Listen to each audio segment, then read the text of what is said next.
Si me permiten, las 6 ideas que quería comentar. Las he llamado ideas poderosas. Las 6 ideas poderosas son las siguientes. Primera, estamos en una sociedad del conocimiento y de la información, cosa de la que hablarán algunos de los ponentes, basada en los bits. Ya no estamos en una sociedad basada en los átomos. Mover átomos es lento, caro y los agota. Si yo tengo una botella de vino y la comparto con todos ustedes, ¿qué creen que le pasa a la botella de vino? Que la tercera fila ya no la prueban y yo me quedo sin vino. Pero esta presentación, que yo la cuelgo en Internet, si todos ustedes hacen una copia, ¿yo me quedo sin presentación? No. Son bits. Mover bits es rápido, mover bits es barato y mover bits no agota el recurso. Al contrario, esta presentación ustedes pueden criticarla, sugerirme cosas. Es decir, yo puedo mejorarla si la comparto con ustedes. Por lo tanto, primera idea, nuestra manera de pensar, cierto modo, está todavía basada en átomos y tenemos que empezar a pensar en bits. Pensar que dar no es quedarse sin, sino compartir. Y los dos o los miles tendremos lo mismo. Segunda idea poderosa. Las escuelas por necesidad eran islas. Ha venido muy bien para defendernos que no se metieran en nuestras aulas. Pero hoy en día, en el mundo en el que vivimos, las escuelas no son islas. Debemos entenderlas de otra manera. Son nodos en una red. Son puntos conectados con otros. No estamos solos. Ya no vivimos en una economía de subsistencia. Ya no tenemos que convertir en virtud la necesidad. Ahora podemos y tenemos equipamiento e infraestructura. Y podemos funcionar de otra manera. Podemos funcionar como una red coordinada, una red de colaboración, una red en la que nos ayudemos unos a otros. El aislamiento tradicional de la escuela, sobre todo de la escuela rural, por razones geográficas, ya no tiene más sentido. Tercera idea poderosa. En la sociedad en la que vivimos, el conocimiento es un bien público y es un derecho. Es, junto con la educación, un derecho básico de los ciudadanos. Sin embargo, mucha gente quiere hacernos creer que solo es una mercancía. Miren, el conocimiento creado con el impuesto de todos nosotros no nos lo pueden quitar. Se paga con nuestro dinero.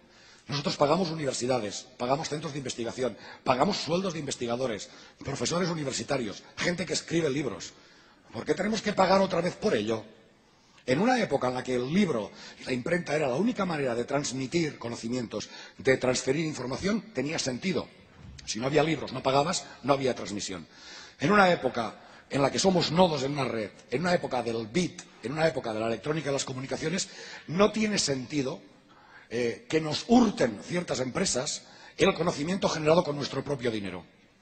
A mí me parece muy bien que los creadores vivan de su producto, pero cuando ese creador recibe una subvención pagada con mis impuestos, yo creo que un poco es mío también. Deberíamos reivindicar ese derecho. Pero no nos quedemos solo con esa perspectiva, demos otra más. ¿Cuáles son las barreras a ese compartir conocimientos? Pues las inercias mentales que tenemos. De cuando en cuando, si analizamos cómo funcionamos, nos sorprenderemos a nosotros mismos pensando como en la época en la que solo habían libros. El cambio tecnológico es muy rápido, pero el cambio de la mentalidad de las personas va mucho más despacio. A veces nos comportamos con esa usura típica de la época de los átomos y no con la generosidad inherente a la época de los bits.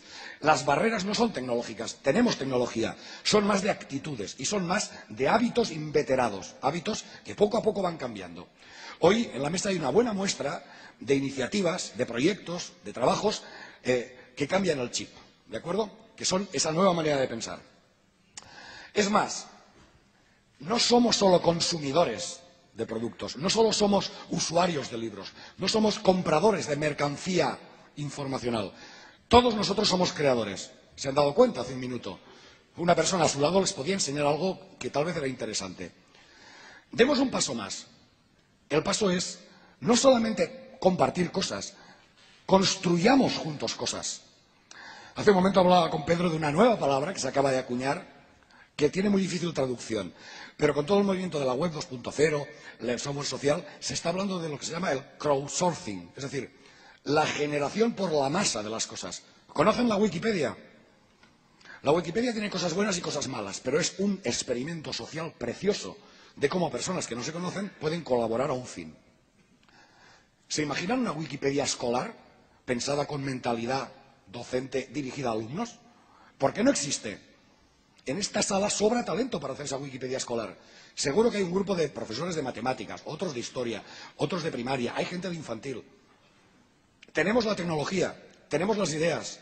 ¿Qué nos falta? Finalmente, estamos en Andalucía y es preciso mencionar el software libre. Miren, el software libre no es software gratis. No tiene por qué ser gratuito. El software libre es software libre, es decir, cumple las 4 libertades básicas que acuñó Richard Stallman hace unos años. Pero lo que me interesa del software libre no es tanto que sea gratuito o que sea bueno. A mí especialmente me interesa el espíritu con el que se construye el software libre. Y querría invitarles a ir un poco más allá y a rascar un poco sobre la gente y cómo esa gente construye ese software libre. Hay comunidades que son un verdadero ejemplo del que podemos aprender los maestros. Yo conozco una bastante bien, la de Moodle. Contribuyo poco, pero la conozco. Si han entrado en Moodle, se habrán dado cuenta que hay gente que se gana la vida honradamente con ello. Pero también mucha gente que mejora el producto por el mero hecho de que necesita un producto mejor. Y por lo tanto está dispuesto a compartirlo con los demás. Yo les invitaría no solamente a usar software libre y a echar pestes contra el software libre cuando no funcione, o contra la consejería cuando no actualicen rápido, sino a ver por qué existe el software libre y a ver qué filosofía o qué espíritu hay detrás del software libre. Necesitamos en la escuela mucho espíritu de software libre. Espíritu para compartir cosas, para crear cosas y para colaborar entre nosotros. Para que todo ese talento que está ahora guardado en cajones, está hecho a actividades que tenemos empolvándose en nuestras escuelas, salga a la luz, salga a la vista, para que podamos compartirlas.